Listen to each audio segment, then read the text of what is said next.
ప్రభువైన యేసుక్రీస్తు నామములో ఈ వీడియో చూస్తున్న మీ అందరూ కూడా నా వందనాలు చెల్లిస్తూ ఉన్నాను.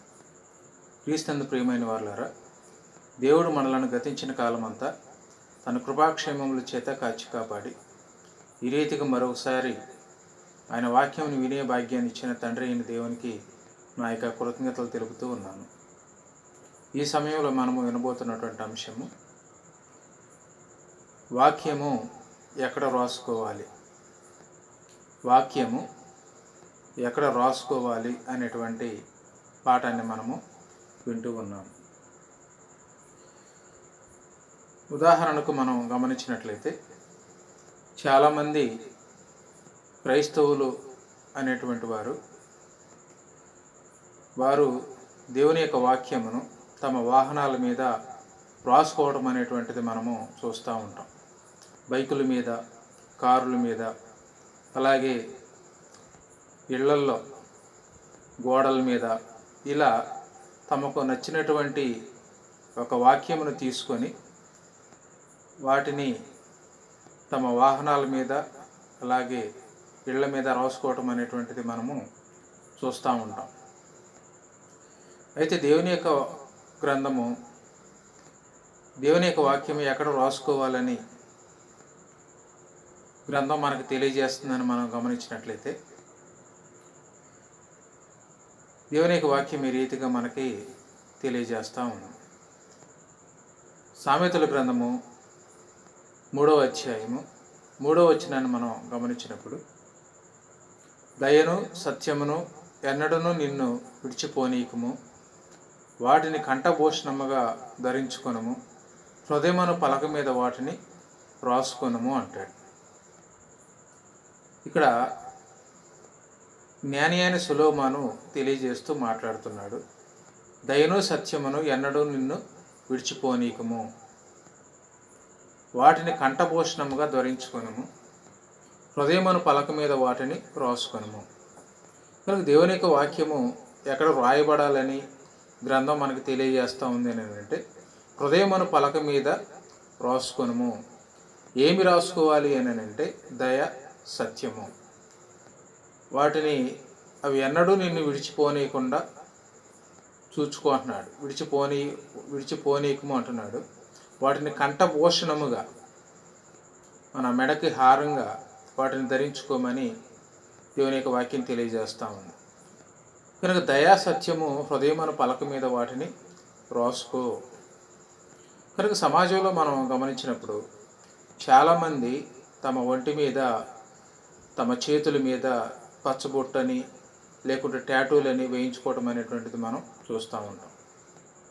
అవి ఎందుకు వేసుకుంటారు అని అంటే, వారికి ఇష్టమైనటువంటి పేరు లేకుంటే వారికి ఇష్టమైనటువంటి ఒక రూపము, ఒక బొమ్మ అవి ఎన్నడూ కూడా చెరిగిపోకుండా ఉండడానికి తమ దేహం మీద రాసుకోవడం అనేటువంటిది మనము చూస్తూ ఉంటాం. అలాగే ఇక్కడ జ్ఞాని అయిన సొలొమోను 2 విషయాలు తెలియజేస్తూ ఉన్నాడు. అవి ఏమిటి అని అంటే, 1 దయ, 2 సత్యం. కనుక వీటిని ఎక్కడ రాసుకోమని దేవుని యొక్క వాక్యం తెలియజేస్తూ ఉందని అంటే, హృదయమున పలక మీద వాటిని రాసుకో, హృదయమున పలక మీద వాటిని రాసుకోమంటున్నాడు. అలాగే హృదయమున పలక మీద రాసుకోవటం మూలంగా మనుషులు దేవుని దృష్టికి అలాగే మానవుల దృష్టికి మంచివారు అనిపించుకుంటారు అని 4వ వచనంలో అంటాడు. కనుక ఇవి ఎక్కడ రాసుకోవాలి అని అంటే, హృదయమును పలక మీద దేవుని యొక్క వాక్యం రాసుకోవాలి అని దేవుని యొక్క వాక్యం మనకి తెలియజేస్తూ ఉంది. ఇక 2వదిగా మనం ఆలోచన చేసినట్లయితే ఏమంటాడనంటే, ధరించుకొనుట అంటాడు. సామెతల గ్రంథము 6వ అధ్యాయము 20వ వచనం నుంచి 21వ వచనం వరకు మనం గమనించినప్పుడు, నా కుమారుడా, నీ తండ్రి ఆజ్ఞను గైకొనుము, నీ తల్లి ఉపదేశము త్రోసివేయకము, వాటిని ఎల్లప్పుడూ నీ హృదయమందు ధరించుకొనుము, నీ మెడ చుట్టూ వాటిని కట్టుకొనుము అంటాడు. చూడండి క్రీస్తునందు ప్రియమైన వారులారా, ఇక్కడ దేవుని యొక్క వాక్యము ఈ రీతిగా మనకు తెలియజేస్తూ ఉంది. దేవుని యొక్క వాక్యాన్ని ఏం చేయమని చెప్తున్నాడు అని అంటే, ధరించుకో. నా కుమారుడా, నీ తండ్రి ఆజ్ఞను గైకొనుము, నీ తల్లి ఉపదేశము త్రోసివేయకుము. తండ్రి ఆజ్ఞను గైకొనమంటున్నాడు, తల్లి ఉపదేశాన్ని త్రోసివేయకు. వాటిని ఎల్లప్పుడూ నీ హృదయం ముందు ధరించుకో. కనుక ధరించుకోవటం అనేటువంటి మాట మనం విన్నప్పుడు మనము కొన్ని వివాహ సమయాల్లో లేకుంటే కొన్ని మీటింగ్స్లో చాలామంది ప్రశస్తమైనటువంటి వస్త్రాలు ధరిస్తారు. అలాగే వెండి బంగారము వారి మెడలో వేసుకోవటం అనేటువంటిది మనం చూస్తూ ఉంటాం.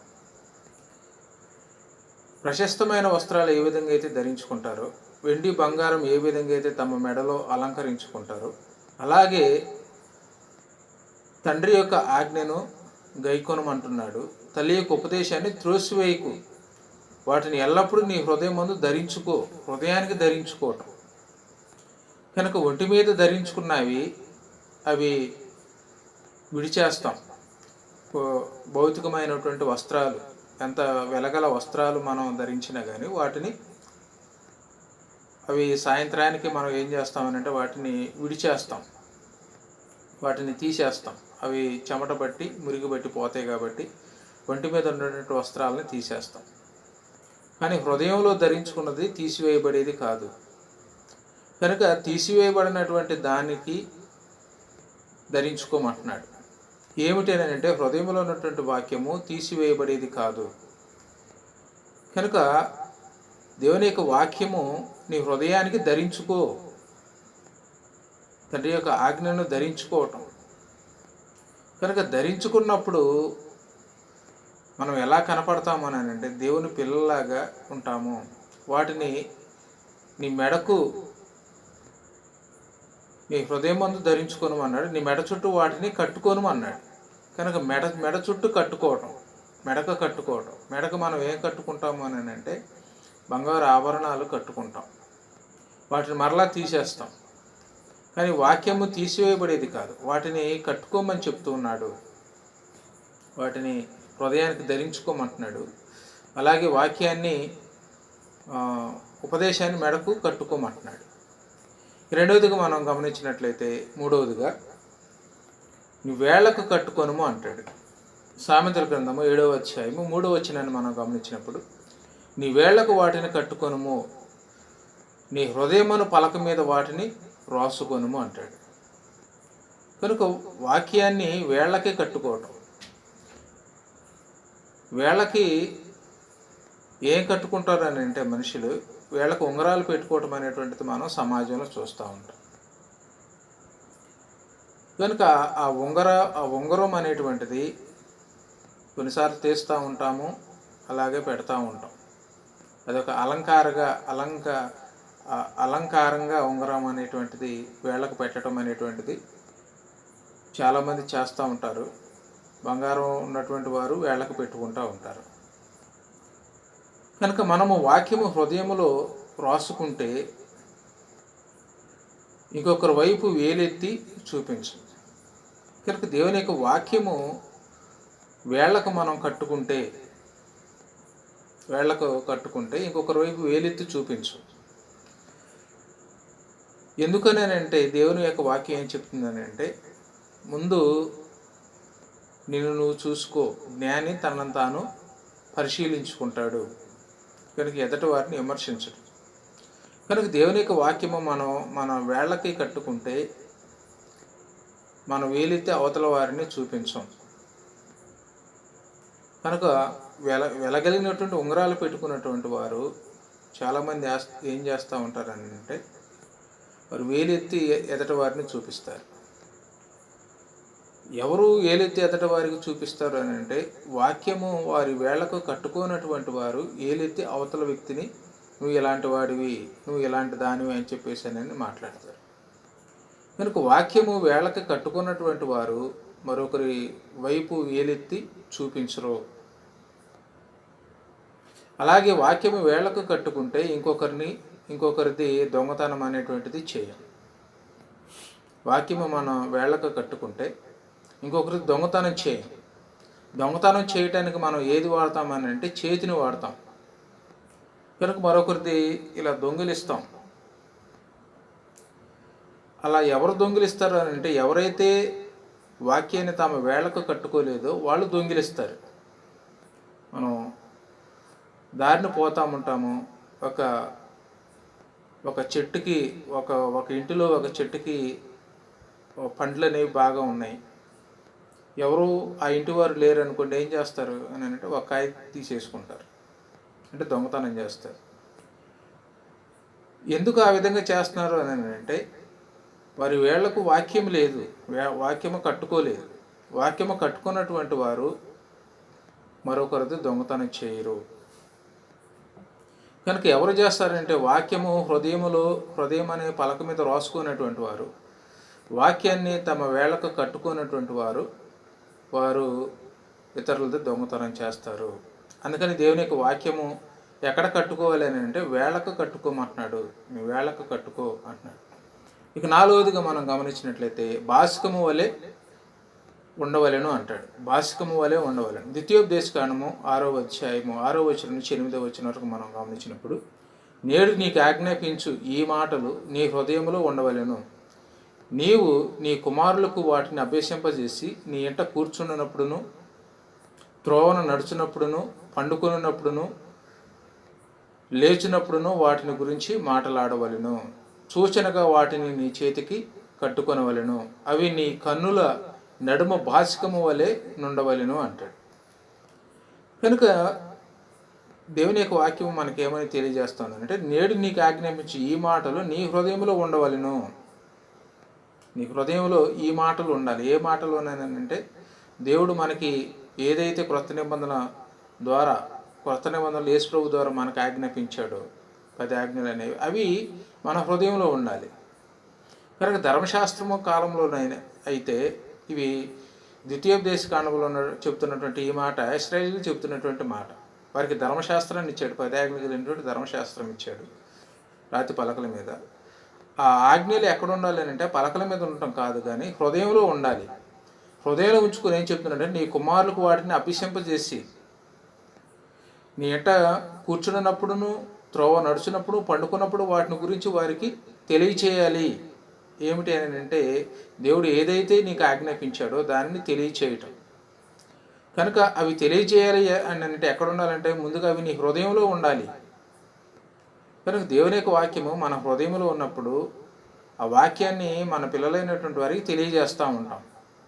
చూడండి, చాలామంది తమ పిల్లలకు వాక్యాన్ని తెలియచేయకపోవటం మూలంగా వారు క్రైస్తవ పిల్లలుగా పెరగడానికి బదులుగా అన్యులైనటువంటి వారితో సహవాసం చేస్తూ అన్యులైనటువంటి విధానాల్లో పెరగటం అనేటువంటిది ఈనాడు చాలామంది సేవకుల పిల్లలను మనం గమనిస్తూ ఉన్నాం.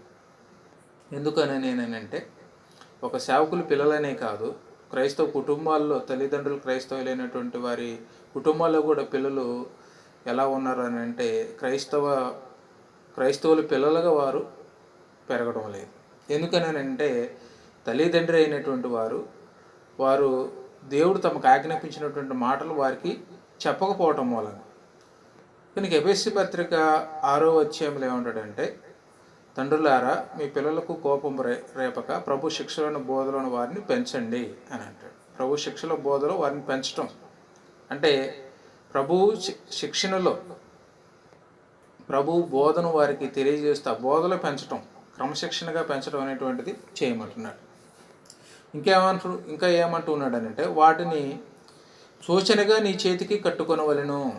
ఏది కట్టుకోవాలని అంటే వాక్యాన్ని కట్టుకోవాలి.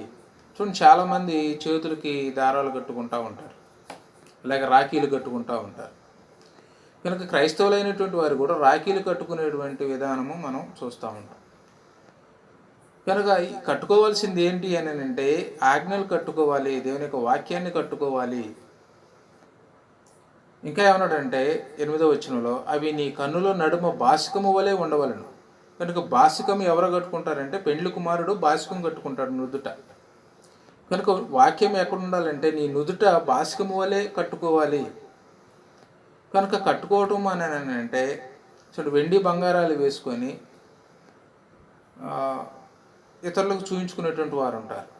బాసికం కట్టుకునేటువంటి బాసికం అనేటువంటిది నుదుట ఉంది కాబట్టి అది కనపడుతుంది. కనుక వాక్యము ఎలా కట్టుకుంటావు అని అంటే అది నీ హృదయమైన పలక మీద రాసుకోవటం మూలంగా, నీ మాటల మూలంగా, నీ ప్రవర్తన మూలంగా అది నువ్వు ఎవరికి చెందినవాడు అనేటువంటిది తెలియజేస్తుంది, అది బయట పెడుతుంది. ఏమిటి అని అంటే హృదయంలో ఉన్నటువంటి వాక్యము నువ్వు ఎవరికి చెందినవాడు అనేటువంటిది తెలియజేస్తుంది ఇతరులకి. అందుకని యేసుప్రభువు ఏంటంటే హృదయం నిండిన దాన్ని బట్టి నోరు మాట్లాడును కదా. కనుక హృదయంలో వాక్యం నిండి ఉంటే మంచి మాటలు మాట్లాడతావు, మంచిగా ప్రవర్తిస్తావు. అందుకని దేవుని యొక్క వాక్యం ఎక్కడ రాసుకోమని మనకి లేఖనం తెలియజేస్తుంది అంటే హృదయమును పలక మీద రాసుకోవాలి. వాహనాల మీద, ఇంట్లో గోడల మీద, అక్కడ కాదు. అది రాసుకోవడం నేను తప్పంటలేదు. అక్కడికంటే కూడా ఎక్కడ రాయబడాలి అని అంటే నీ హృదయంలో రాసుకోవాలి. యెహోవా నా కాపరి అనే వాహనం మీద రాసావు. కాపరి దేవుని కాపుదల అనేది ఎవరికి కావాలి? వాహనానికా నీకా? నీ గుడారానికి ఏ తెగులు సమీపించదని ఒక వాక్యము నీ ఇంటికి తగిలిస్తే, ఇల్లు అంటే గోడలతో కట్టినటువంటి అదే లేకుంటే కుటుంబమా? కానీ కుటుంబం అంటే మనుషులు నివసించడానికి ఒక కట్టడం అనేది, ఒక భవనం అనేది నువ్వు నిర్మించుకున్నావు. అలాగే నువ్వు ప్రయాణం చేయడానికి ఒక వాహనం కొనుక్కున్నావు. కనుక వాహనానికి యెహోవా నా కాపరి అని అంటే దేవుడు ఎవరికి కాపరి? నీకా, వాహనానికా? కనుక ఇది గమనించాలి. కనుక దేవుని యొక్క వాక్యం చెప్తుందంటే ఏది ఎక్కడ రాసుకోవాలో తెలియాలి. హృదయమైన పలక మీద వాక్యం రాసుకున్నప్పుడు వీటన్నిటిని మనం చేయమన్నమాట. కనుక అప్పుడు మనుషుల దయలోను, దేవుని దయలోను మనం మంచివారు అనిపించుకుంటాం. మరికొన్ని విషయాలు మరొక వీడియోలో మనం తెలుసుకుందాం. అంతవరకు దేవుని కృప మనందరికి తోడైండును గాక. మీ అందరికీ వందనాలు.